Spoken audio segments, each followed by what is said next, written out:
ever have your car battery die before your child's pet hamster? Well, if that's happened to you, click subscribe now. Okay, it's What Tool Friday on Greeno's Family Garage, and today we're going to charge the battery. I'd left it out since last week. We're going to take this and put this on a trickle charger. If we don't put it on a trickle charger, it'll lose its charge over the next couple months, and we don't want that to happen. It'll ruin the battery permanently. Here's a trickle charger up close. Notice that there's settings for 6 and 12 volts. We're going to set it on the 12 volt side, which it's already set. So you always want to check that setting before you hook it up. One of the things we're going to do is make sure that we don't set the battery charger on top of the battery while it's plugged in. The electronics on the inside could cause the battery to explode because of the gaseous fumes from the inside of the battery. The first thing I'm going to do is I'm going to set the charger a little bit out of the way.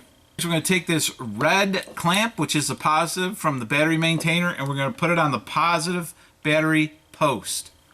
Next, we're going to take the negative clamp from the maintainer and we're going to clamp that onto the negative post. Move around a little bit. We got a good connection. Are the juices flowing? No, nothing is flowing yet. We haven't turned the battery maintainer on. And how do you do that? Well, you check again to make sure it's on 12 volt. I always like to double check.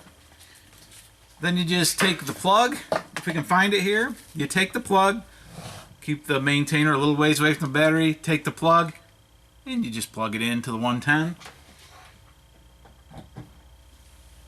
And now the battery maintainer is on. Let's see what it says. It says charge, so we didn't lose a charge over the last week, and that's good. I was worried about it. I was like, I gotta get back out and I gotta put that maintainer on the battery. So our battery, when it comes springtime, will be ready to go. If you want to maintain your battery, make sure you buy a battery maintainer and use it for your car when the car isn't being used. And don't rely on your charging system to charge up the battery. Don't go out in your car and think you're just going to go in and let it run for a little while. You need a battery maintainer that will charge the battery at the right levels throughout the year until you put it back in and use it again. And I know you're asking yourself, are battery maintainers brass hammer approved? Yes, they are at Greeno's Family Garage. When you buy your battery maintainer, just make sure you use the proper PPE and that you read the instructions. It's that easy. Please subscribe, and if you like this video, please give it a thumbs up.